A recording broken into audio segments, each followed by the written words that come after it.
அதான் எனக்கு பிடிக்கலன்னு சொல்றேன்ல. You committing a big crime. ஏய் பேக்க திரும்பி வச்சுட்டு மரியாதையா ஓடிடு. யார்கிட்ட பணம் இருக்கோ அவங்கள கடத்தக்கூடாது.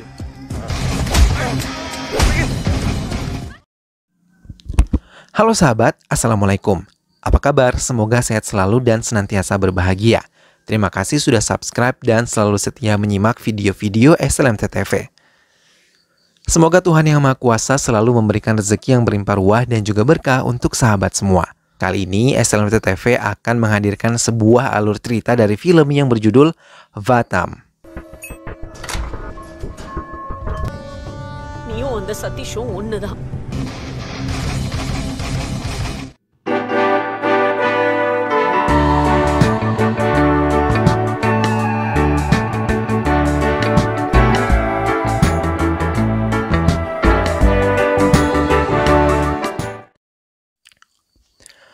Empat orang sekawan yang baru saja diberhentikan dari tempat kerjanya berkumpul di tempat salah satu teman mereka yang tengah ditinggal istrinya menengok orang tuanya.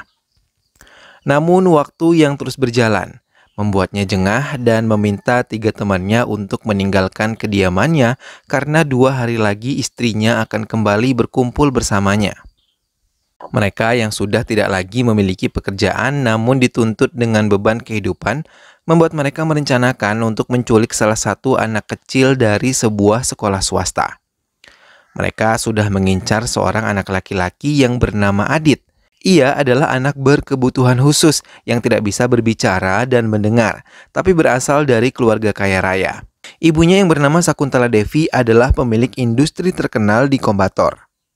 Sementara ayahnya yang bernama Mahesuf Ramaniam adalah CEO dari perusahaan tempat dulu mereka bekerja. Mereka kesal dengan keputusan perusahaan yang memberhentikan mereka, hingga memutuskan untuk menculik putra mereka dan meminta tebusan yang akan mereka gunakan untuk memenuhi kebutuhan mereka sehari-hari. Mereka pun memulai rencana mereka, mulai dari mengintai Adit dan mengikutinya hingga saat Adit lengah dan membeli sebuah permen, mereka langsung membius Adit dan langsung membawa menggunakan mobil yang sudah mereka kendarai. Di dalam rumah, mereka mulai merencanakan meminta tebusan kepada Mahes sebagai penukar untuk putranya Adit. Namun mereka masih bingung berapa jumlah uang yang harus mereka minta. Karena mereka bukanlah penculik profesional, mereka sering terlibat perselisihan dari mereka tentang jumlah yang mereka inginkan. Mulai dari tebusan yang kecil hingga tebusan yang besar karena kebutuhan keempat dari penculik tersebut berbeda-beda. Sementara di tempat lain, Gautam adalah seorang kepala dari proyek yang sangat besar. Ia memimpin sebuah rapat penting dengan para bawahannya yang membahas tentang kompensasi untuk karyawannya yang telah meninggal dunia. Beberapa dari bawahannya meminta dana yang sedikit, namun Gautam tidak ingin memberikan lebih dari yang mereka usulkan, karena ia ingin keluarga yang ditinggal bisa meneruskan hidup mereka. Di tengah rapat, Gautam mendapatkan telepon dari istrinya, dan mengingatkan Gautam tentang hari ini adalah hari ulang tahun pernikahan mereka, dan meminta Gautam untuk kembali ke kediaman mereka lebih cepat dari biasanya. Karena Paru, nama istri Gautam, telah menyiapkan hadiah istimewa untuk suaminya. Ia yang tengah mengandung buah cinta mereka merasa bahagia dan selalu berharap persalinannya nanti akan berjalan dengan baik. Keempat penculik tersebut mulai menghubungi orang tua dari Adit dan langsung meminta sejumlah tebusan kepada ayah Adit yang kebetulan menerima telepon mereka. Tak lupa mereka juga mengancam dan mengirim video Adit yang tengah menangis hingga mereka berharap bisa mendapatkan uang yang mereka minta. Sementara Sakuntala Devi yang mengetahui putranya belum juga kembali meminta polisi untuk datang ke kediamannya dan mengatakan kalau ia curiga putrinya diculik namun ia belum dihubungi dengan penculiknya sampai sekarang. Gautam yang baru saja keluar dari kantornya mempercepat laju mobilnya dan membalas chat dari Paru istrinya. Namun saat ia meletakkan handphonenya, fokusnya sedikit hilang hingga tanpa sadar ia menabrak seorang pria yang tengah mabuk. Gautam dengan cepat meminta maaf pada pemuda tersebut dan menawarinya untuk rumah sakit memeriksa keadaannya. Namun pemuda yang bernama Mano tersebut malah memilih menumpang mobil Gautam untuk bisa sampai ke rumahnya lebih cepat. Namun melihat gelagat Mano yang sangat mencurigakan, Gautam mengusirnya dari mobilnya. Melihat dirinya diusir, Mano tidak terima dan mengancam Gautam dengan senjata api yang ia bawa di balik bajunya. Gautam ketakutan dan menawarkan sejumlah uang agar ia bisa dibebaskan.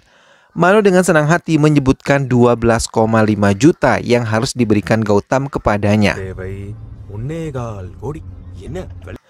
Mendengar jumlah yang begitu banyak, Gautam menolaknya.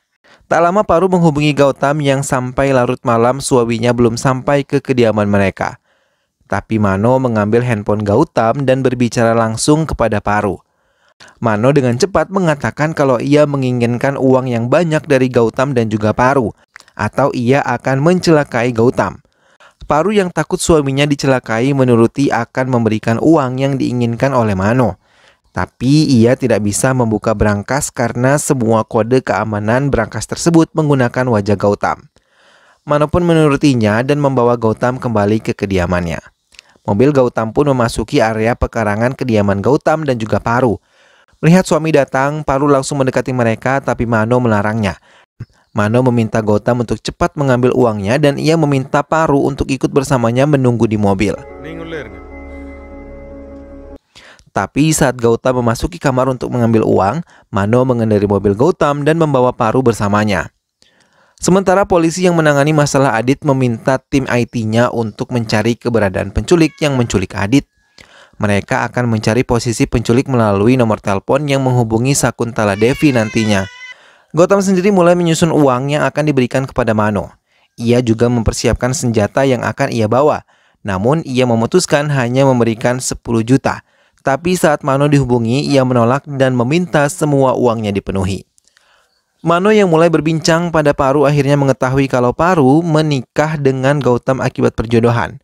Dan mas kawin yang diberikan Gautam kepada Paru sangatlah banyak, hingga ia menyesal hanya meminta uang yang tidak ada apa-apanya dengan kekayaan yang Gautam dan Paru miliki. Di dalam mobil, Mano mulai menceritakan tentang pengalaman cintanya kepada Paru. Ia mencintai gadis cantik bernama Kokila saat ia masih bekerja di sebuah restoran cepat saji. Hingga akhirnya mereka berpacaran dan Mano membawanya ke kediamannya untuk menemui ibunya. Melihat kehadiran Kokila, wanita yang dicintai putranya, ibu Mano langsung menyambutnya dengan bahagia. Mano pun berniat melamar Kokila menjadi istrinya, namun Kokila yang masih ragu dengan keputusan yang ia ambil untuk menikah dengan Mano.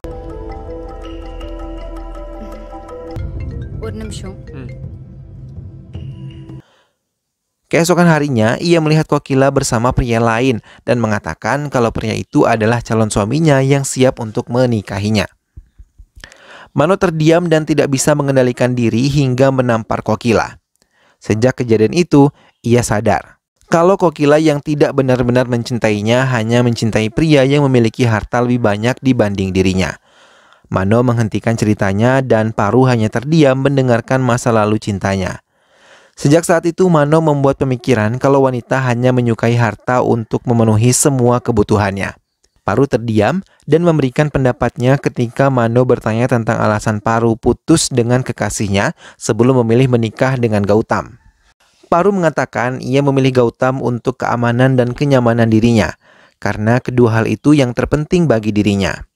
Sebelum ia menikah dengan Gautam, ia adalah wanita karir yang sukses, namun sadis pria yang ia cintai tidak mau memperjuangkan cinta mereka di keluarga Paru. Hingga perjodohan dengan Gautam pun digelar oleh keluarga Paru dan membuat Paru memutuskan hubungannya dengan Satis. Namun setelah menikah dan tidak kunjung diberikan momongan, keluarga Gautam meminta Paru untuk lebih fokus menjadi istri dan berobat berbagai tempat hingga akhirnya ia hamil dan menginjak 4 bulan.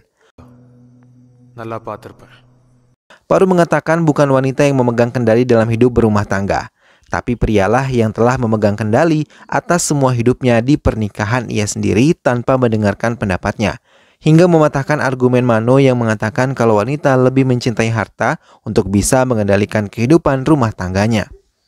Perdebatan Mano dan Paru membuat Paru lelah hingga ia pingsan. Tak lama Gautam datang membawa uang tersebut. Mano mengatakan kalau Gautam harus mengikuti perkataan Mano untuk sedikit menjauh dari dirinya setelah menghitung dan ia pun meminta Gautam untuk mengikuti mereka.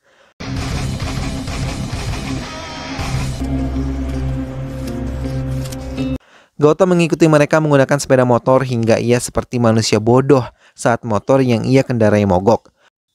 Gautam meninggalkan motor dan melanjutkan perjalanannya dengan berjalan kaki. Di sepanjang perjalanan, Gautam yang membawa tas berisi uang tersebut merasa terpukul ketika menyaksikan banyak warga yang tinggal di pinggir jalan. Paru yang sadar dari pingsannya melihat tingkah laku Gautam dari dalam mobil yang membuang tas berisi uang karena kesal dengan semuanya. Tiba-tiba mobil yang membawa Adit datang dan langsung memasukkan Gautam ke mobil tersebut bersama tas berisi uang. Mano dan Paru terkejut dan langsung mengejar mereka. Gautam dibawa oleh penculik Adit yang menggunakan topeng. Dari dalam mobil, Mano menghubungi salah satu penculik itu dan mengatakan kalau mereka telah menculik temannya.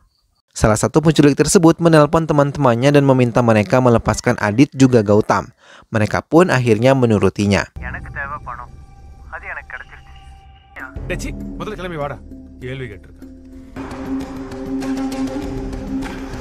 Gautam yang terlempar bersamaan dengan Adit langsung bertanya tentang dirinya yang ditangkap oleh penculik tersebut kepada Mano. Tapi Mano tidak memedulikannya dan langsung mengendarai mobil lagi menjauh dari Gautam. Adit pun mengikuti kemana Gautam pergi karena ia sendiri merasa takut. Di dalam mobil, Mano bercerita kalau ia mendapatkan telepon dari penculik Adit untuk dimintai uang penebus bagi Adit yang telah mereka culik. Namun Mano tidak mengatakan kalau mereka telah salah menelpon dirinya. Hingga tiba-tiba Gautam menabraknya dan hal itu langsung membuat Mano berpikir cepat untuk menyelamatkan Adit dan uang yang ia dapatkan dari Gautam.